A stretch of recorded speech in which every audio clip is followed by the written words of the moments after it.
mais pour ceux qui viennent de commencer, ce serait un rappel. Pourquoi est-ce que Jésus a commencé avec Luisa Picaretta en 1865 de parler de la divine volonté? Il fallait un temps de préparation pour nous faire comprendre à tous et à chacun ce qu'il voulait dire. Si on commence en première année à enseigner la logistique élevée des satellites, il n'y a aucun enfant qui va comprendre. Alors, il a fallu beaucoup de préparation au point de vue spirituel, au point de vue connaissance et pratique. La divine volonté, j'en reparlerai un peu plus tard, n'est pas une spiritualité ni une dévotion. Spiritualité, c'est un programme de vie spirituel, comme par exemple les franciscains, qui a été donné comme programme par Saint François, l'humilité, ou les bénédictins venant de Saint Benoît, par la contemplation, par les dominicains, les spiritualités dominicaines, par Saint Dominique, spiritualité jésuite ou ignatienne, par Saint Ignace de Loyola. Dévotion, qu'est-ce que c'est une dévotion? C'est une façon de vivre un peu plus intensément à certains temps dans notre vie ou continuellement. Par exemple, la dévotion au Sacré-Cœur de Jésus, à la Sainte Vierge, aux âmes du purgatoire, au premier vendredi du mois, au premier samedi du mois. Dévotion envers le Saint-Sacrement, vers l'Eucharistie, à la miséricorde. Quand nous entrons dans la divine volonté, nous profitons de tout ce cheminement qui a été fait par les diverses spiritualités, les diverses dévotions, et nous arrivons à un top, un summum. Alors,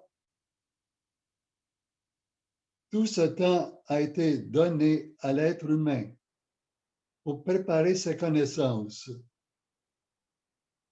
Pensez pas qu'au début, les enfants recevaient de leurs parents la connaissance que l'Église nous donne, qu'il y avait le baptême dès la naissance, qu'il y avait le catéchisme dans les écoles ou à la maison. Alors, il y a eu une progression. Et dans la pratique des vertus, la même chose. Alors, plus nous avançons, plus nous nous enrichissons. Et là arrive le summum, ce que Dieu voulait garder comme le dessert. Mais un dessert, pas qui passe, c'est un dessert éternel. Il y a beaucoup de choses que l'Église nous enseigne, que ceux qui écoutent savent, mais peut-être pas d'une façon ordinaire, à la même valeur. Il y en a qui commencent, il y en a qui sont avancés, il y en a qui sont très avancés. Et jamais nous ne devons nous penser très connaissants. Parce que juste la connaissance, ce n'est rien. Il y a des grands savants qui, au point de vue spirituel, sont loin de Dieu. Dieu nous a donné 3 facultés: l'intelligence, la mémoire et la volonté. quand j'étais jeune, moi, je pensais que l'intelligence, c'est ce qui primait. L'intelligence, c'est un ramassis de connaissances et de liens entre les connaissances. Mais ce n'est pas ce qui nourrit la personne. La mémoire aide à apprendre. Les animaux ont un instinct. Ils n'ont pas de mémoire comme nous. Nous pouvons cultiver notre mémoire. Nous apprenons des prières de notre Père. Je vous salue Marie.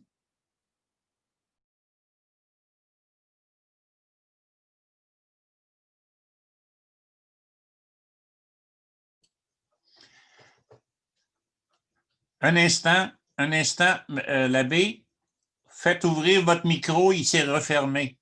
Ouvrez votre micro. Est-ce que c'est ouvert? C'est ouvert. Allez-y.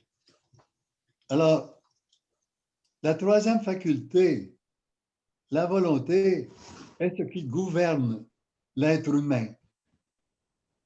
Même ceux qui ne sont pas très intelligents, ou ceux qui sont archi intelligents, ou sans mémoire, ou avec la plus grande mémoire, se servent de leur volonté pour apprendre, pour vivre, pour progresser.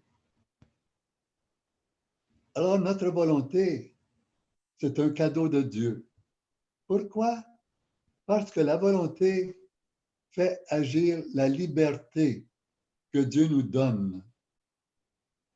Les animaux n'ont pas la liberté que nous avons, nous les êtres humains, et l'autre catégorie d'êtres. L'autre catégorie d'êtres, qui sont-ils? On ne les voit pas. Avez-vous répondu? Ce sont les anges. Ils ont la liberté. Et chaque personne, chaque être qui a les facultés doit subir un test pour voir s'il est avec Dieu ou non. Les anges ont subi un test parce que leur intelligence, leur mémoire sont parfaites. Nous subissons un test qui est renouvelé continuellement. Et pour le renouveler, nous avons besoin de la force de Dieu, de la grâce divine. Alors Jésus, qui le sait très bien, parce qu'il est venu comme homme comme nous, pour apprendre, quoique donc du côté divin, il savait tout, du côté humain, il ne savait rien. Il a appris comme tout être humain de ses parents. C'est vrai que son intelligence n'était pas obnubilée, entachée par le péché originel.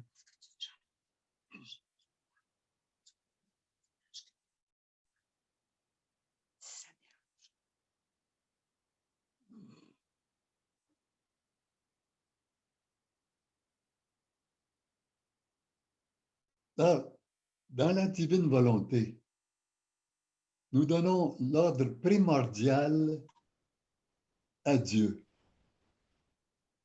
Notre volonté est faible. Ça, nous le voyons par nos péchés. Nous le comprenons très bien en n'étant pas parfaits, loin d'être parfaits.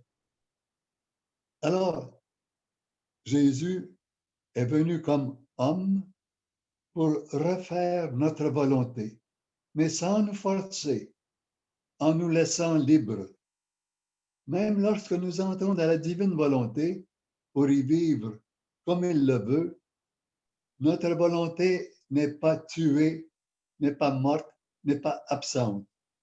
Elle est là et nous la donnons complètement à Jésus pour que la sienne nous dirige. C'est en lisant les livres que le Seigneur a donnés à Luisa Picaretta. Luisa Picaretta est celle qui a transcrit les livres. Elle n'est pas celle qui a pondu, qui a pensé, qui est la secrétaire du Seigneur. elle a seulement écrit. Quelquefois, elle ne voulait pas transmettre par humilité, pour ne pas parler d'elle. Mais Jésus lui a fait comprendre que c'était lui, l'auteur de tous les mots, et que tous les mots étaient importants. Et même que son exemple à elle était important pour nous. Parce que souvent, quand Jésus lui parle, ses paroles s'adressent à nous aussi.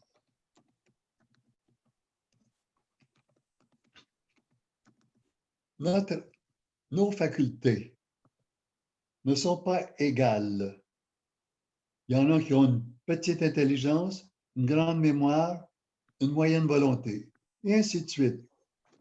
Je pourrais comparer à 3 couleurs différentes. Et ces 3 couleurs sont mélangées. Elles sont différentes pour chaque personne. Et pour Dieu, chaque personne est un être différent, une fleur différente, avec des prières, des faiblesses, des appels au secours, des pas vers la sainteté, une façon de vivre dans la divine volonté tout à fait différente des autres personnes. Et cela lui rend gloire. Si tout le monde était de la face d'une couleur dorée, ça rendrait moins gloire à Dieu. Lui, il aime voir chaque personne qu'il a créée, vivant séparément, profitant de sa nature à lui, à Dieu, qu'il veut nous communiquer. Saint Paul a dit, nous sommes des dieux. C'est un peu frappant la première fois qu'on lit ça, mais c'est parce que nous sommes des enfants de Dieu. Si je suis un singe, l'enfant d'un singe, c'est un autre singe. Si je suis un homme, je suis l'enfant d'un homme, je deviens un homme. Et si je suis l'enfant de Dieu, je suis Dieu. Mais ça, on le verra, on le comprendra complètement, éternellement, quand nous serons de l'autre côté de la clôture, de l'autre côté dans le ciel. Nous avons beaucoup de choses à apprendre. Mais comme j'ai dit, ce n'est pas la connaissance qui fait la sainteté, ce n'est pas la connaissance qui nous fait grandir dans la divine volonté. C'est notre désir. J'en reparlerai à la fin du désir, la règle d'or.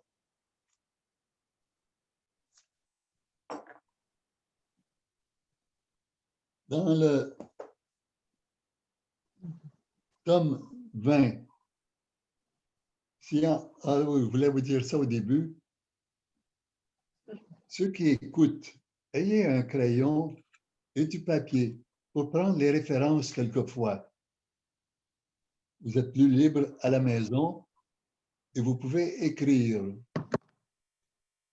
Alors, je fais référence au livre 20, au tome 20 des écrits de Luisa Picaretta, à la date du 19 octobre 1926. Dans le livre que j'ai, c'est à la page 30, au 2e paragraphe.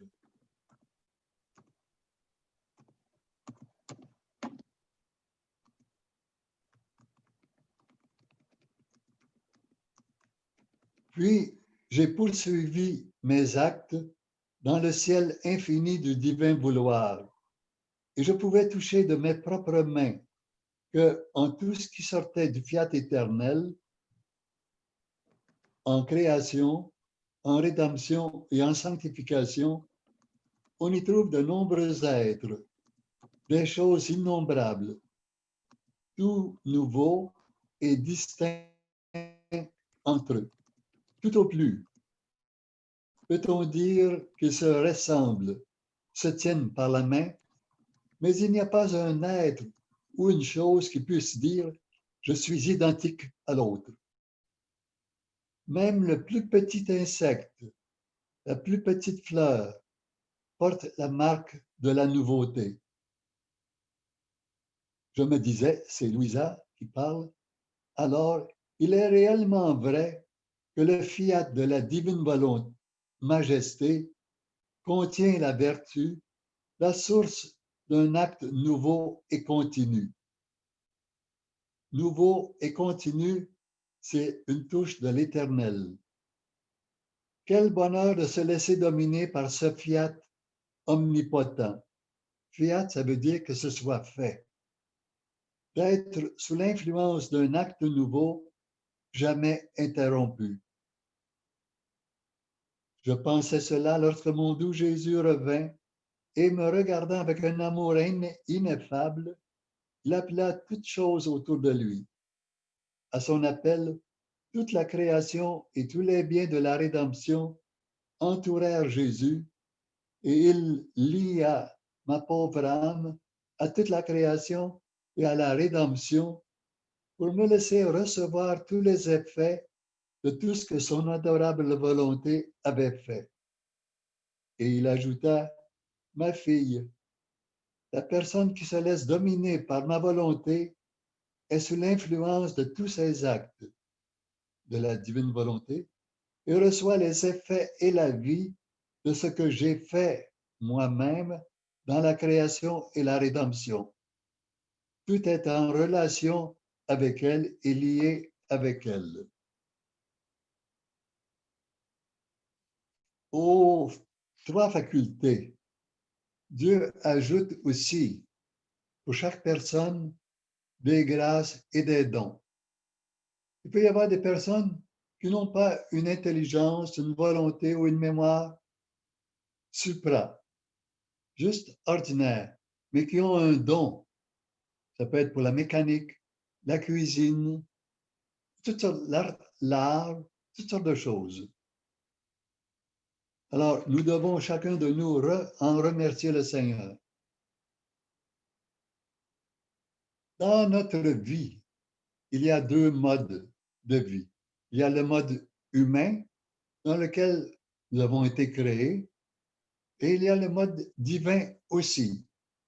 Le mode divin nous a été donné en surcroît par Dieu. C'était voulu dès le début. À Adam et Ève, il a donné les deux modes, humain et divin. Mais ils l'ont perdu par le péché originel, le mode divin. Ils sont restés dans le mode humain. Et le Seigneur, avec Luisa Picaretta, vient nous ouvrir le mode divin. Jésus lui-même, la Sainte Vierge, Adam et Ève, au début, ont toujours vécu dans le mode humain et divin. Adam et Ève ont perdu le mode divin.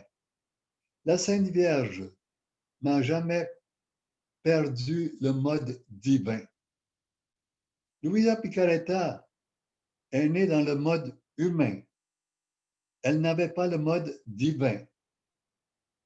Elle l'a acquis par don de Dieu. Et Dieu veut nous donner à chacun de nous ce mode divin d'agir. C'est-à-dire que nos actes, au lieu d'avoir une répercussion humaine, Sadhguru, ont une répercussion infinie, parce que le divin est infini.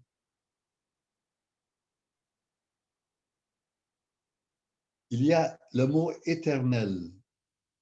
Éternel et divin et infini sont ensemble. Mais éternel, ça a une connotation avec le temps, pour nous faire comprendre que nous sommes dans le temps, au point de vue humain avec notre corps, nous ne sommes pas éternels.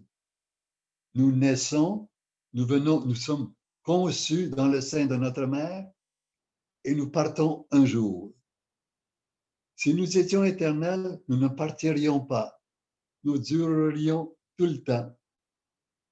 Mais nous sommes humains dans un mode de passé, présent et futur.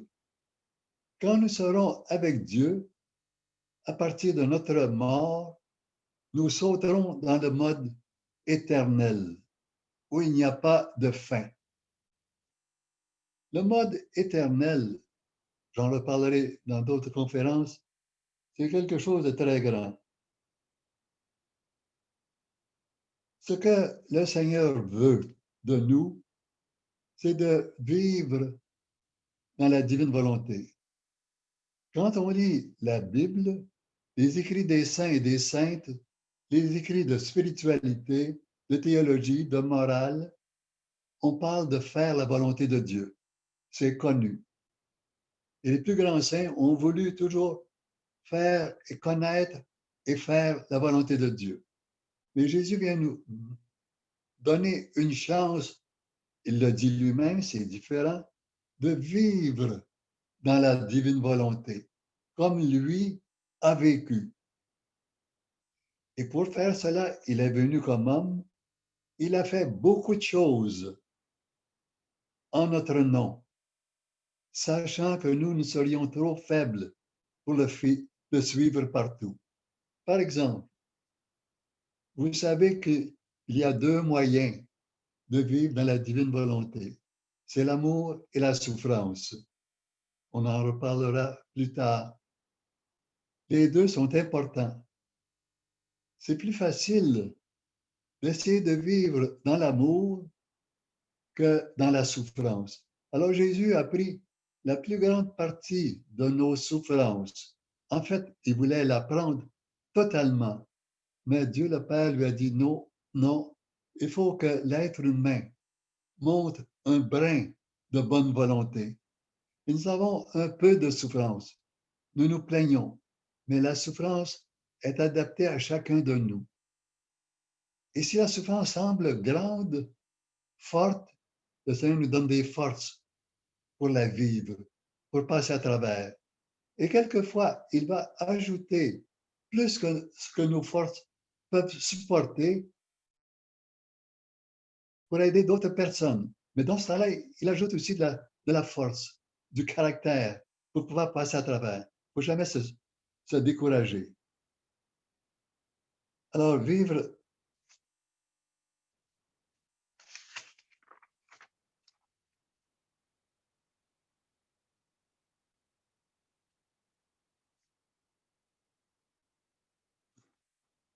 dans le tome 9 pour l'amour.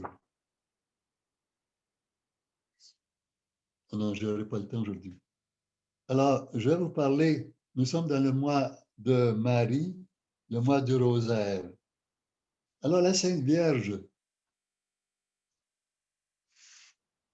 elle nous a pris tous et chacun dans son sein après avoir donné sa volonté à Dieu. Lorsqu'elle a été créée dans le sein de sa mère, le Seigneur lui a donné le test que nous avons.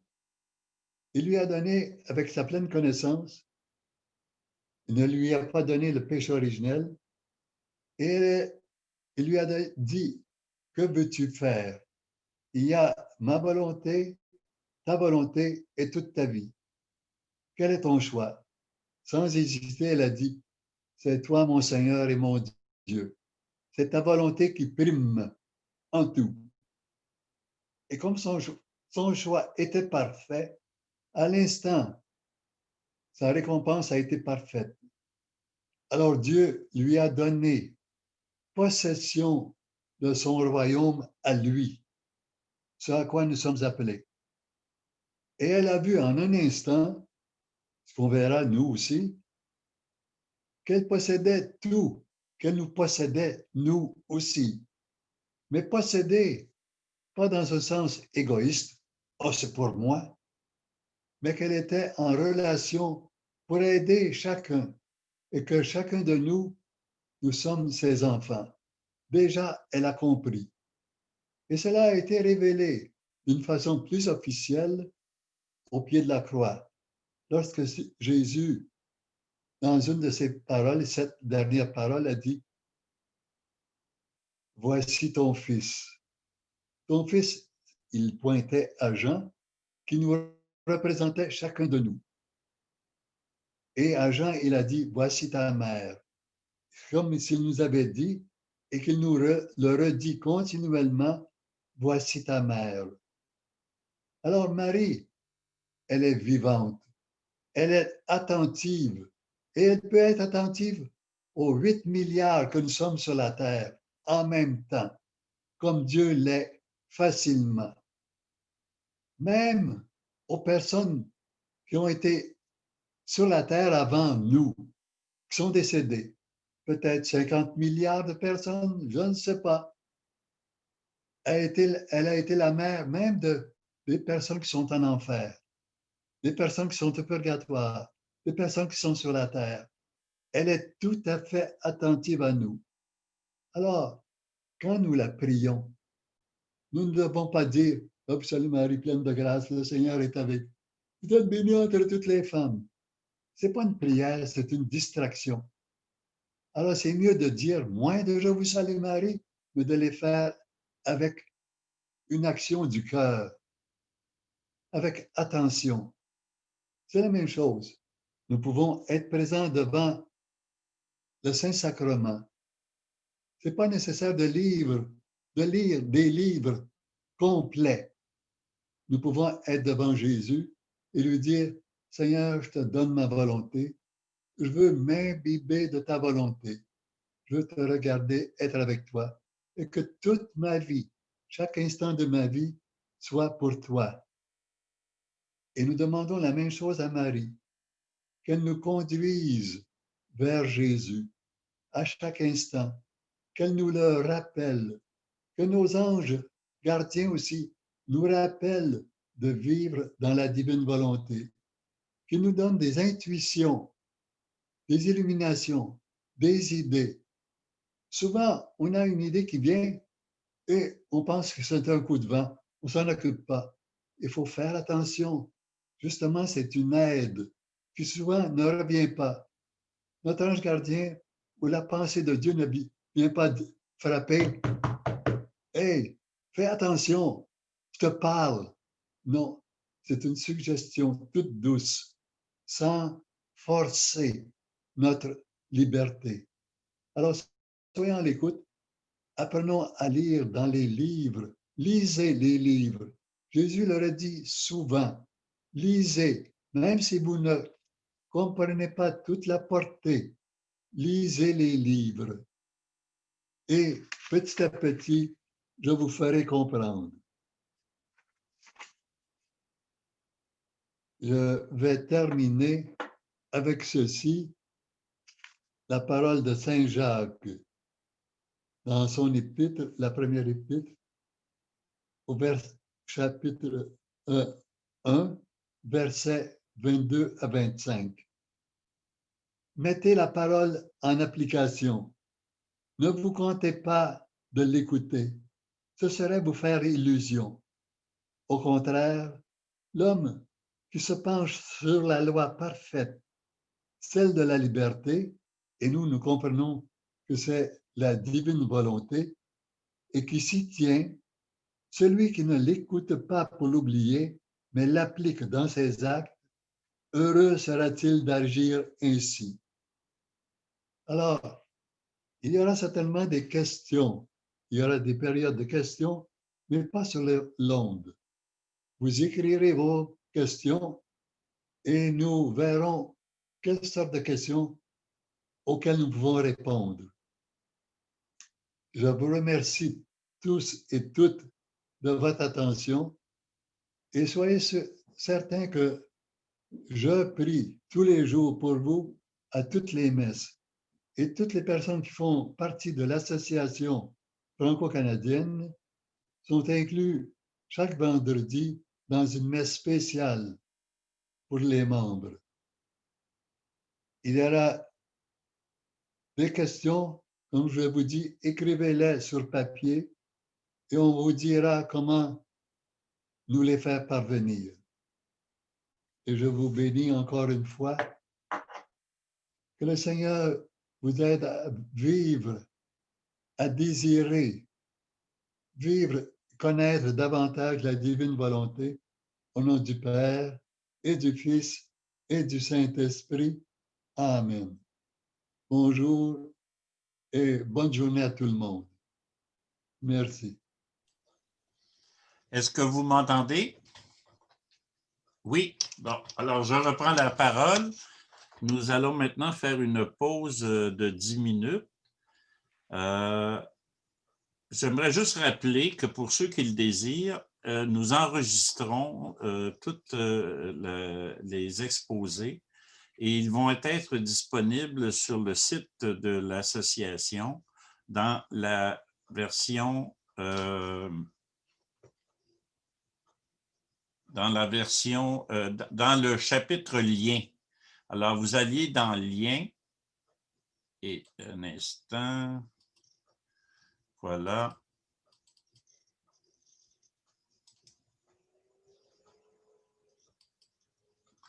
Alors, vous allez dans lien sur le site de l'association, vous allez voir YouTube et toutes les sessions seront enregistrées par date et par sujet. Alors, je vous laisse maintenant pour 10 minutes. On va mettre des chants et des images. Et en tout cas, on va voir ce que je vais pouvoir faire avec la technologie et on vous revient dans 10 minutes.